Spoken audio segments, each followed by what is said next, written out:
அந்த வருஷம் 16 நீங்கள் நடிக்கும்போது ஏதாவது ஒரு முக்கியமான, ஏன்னா டிஃப்ரெண்ட், அதாவது வேற இண்டஸ்ட்ரிக்குள்ளேருந்து வந்தவர் பாசிச மலையாள டைரக்டர், அவங்க கொஞ்சம் native.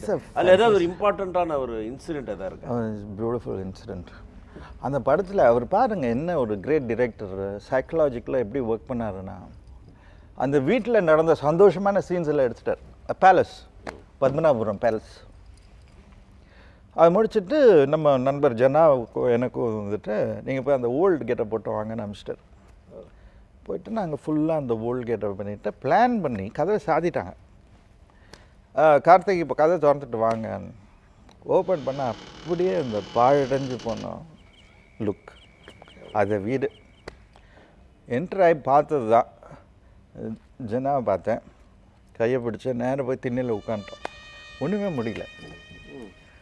Like god so emotional. எவ்வளோ சந்தோஷமாக இருந்த ஒரு வீடு இப்படி